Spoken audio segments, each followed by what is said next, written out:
You said that a harmless man is not a good man. A good man is a very dangerous man who has that under voluntary control. How should people become more dangerous? Oh, becoming more articulate is definitely, I would say, that's the primary array of weapons. So, I mean, physical prowess is something, and it's not nothing, that physical confidence that comes along with that as well. But the same thing replicated at the level of the ability to communicate and to think, that's a way broader field of battle and opportunity. So this is one thing that isn't taught well, especially to boys. It's more important to teach it to boys, I would say, because they're more skeptical of the educational enterprise in general, generally speaking, partly because they're less obedient, partly because they're less agreeable. That's particularly true for disagreeable boys. And agreeable boys get higher grades independent of their IQ and their academic achievement, because they're easier to deal with. So what do you tell disagreeable boys? There's nothing that makes you more formidable than verbal competence, than being able to articulate, be able to think, to marshal your arguments, right? It's a battlefield metaphor, to get everything in order, get all your information straight, to marshal your forces. And so, I mean, that's part of the reason that rap artists are so popular, especially among disaffected young men, black and white alike, because they're unbelievably articulate. Like, they have this incredible verbal prowess. It's unbelievably attractive, and it's associated with genuine artistic and redemptive activity, often focusing on something that's approximately the voice of the underclass, let's say, but a powerful voice, right? And it's interesting to see how many young white guys identify with that. Was it Aldous Huxley that wrote Doors of Perception? Yeah. Yeah, so this is kind of an equivalent of that, right? That you have a experience which many people struggle to articulate.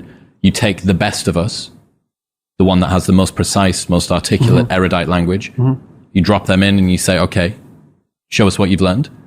This is the equivalent, but for just a different community, a different sort of life, that maybe you don't have the ability to describe what it feels like to live on a council estate in Manchester or in, one of the neighborhoods of Brooklyn or whatever it might be. And then this person can. And it feels like it's your voice. Yeah, well, you still, if you're a young man, you still feel alienated from your place as rightful heir of the proper kingdom. I mean, that's an existential truism for everyone, particularly for every young man, because he is an outsider in many ways. He's young and juvenile and not very highly valued, and then is in some sense hurt by the inadequacies of the current king, the current culture, and is easily turned against it because of that. And that's the machinations of the evil uncle. That's the King Arthur story. That's the story of Horus and Osiris. It's an ancient story. It's the story of Sauron, and it's there all the time. And you see in rap music, in hip hop, all of that alienation being given an articulated voice in an artistic sense. And that's a good example of the power of verbal facility. And that's the route to, let's say, marketing education to young men. It's like, you want to take your rightful place in the kingdom? It's like, get your tongue straight, man. Get it under control in the highest possible sense. We went to a comedy club, Tammy and I, in New York, the Comedy Cellar. It's a great comedy club. And the last comic was an English guy, and he was not particularly physically prepossessing, and he made a lot of jokes about that, and it was quite funny.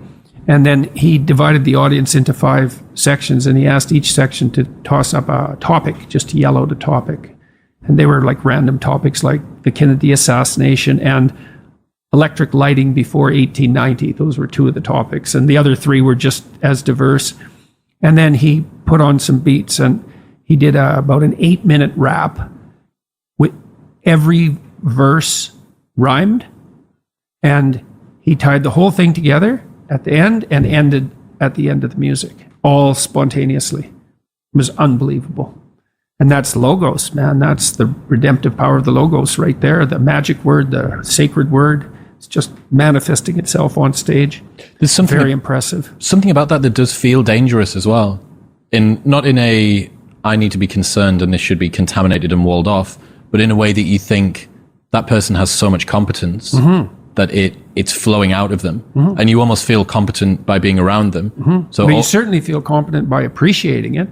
Yeah. Right? Because it speaks to the part of you that is capable of appreciating such things. You think, wow, that's really something. That's an amazing display. That's an amazing thing to see. Amazing, right? A very interesting word, amazing. And you're trapped by the charisma of that. And that charisma, that's not nothing. That's a signal of something redemptive occurring. That accounts for virtually all of the attraction of hip hop and rap.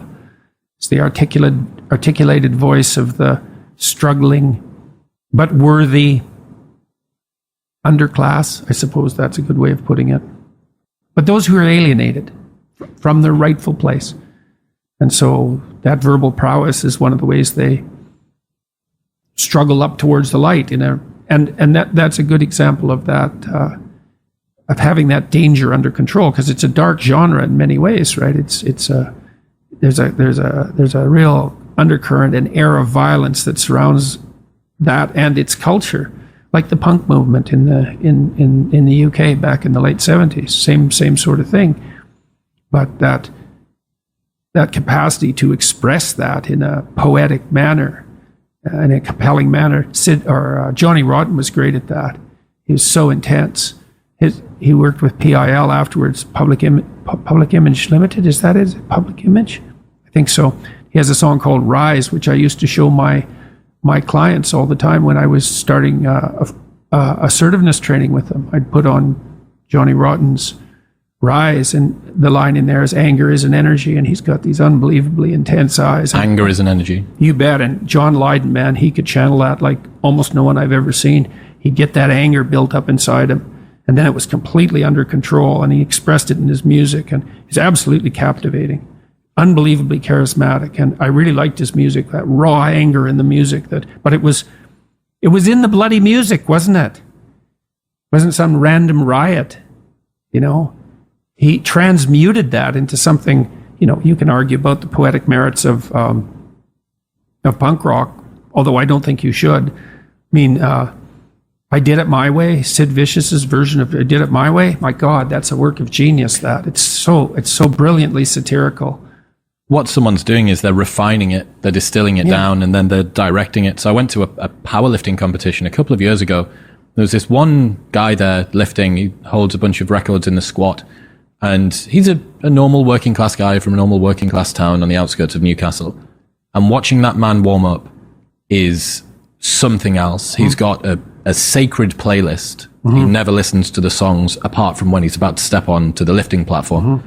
He's got these headphones on, and he's just walking up and down in the same way that you'd see a bull ready to go out, ready to go and chase something. And he steps out on stage, and the hairs stand up on the back of your neck.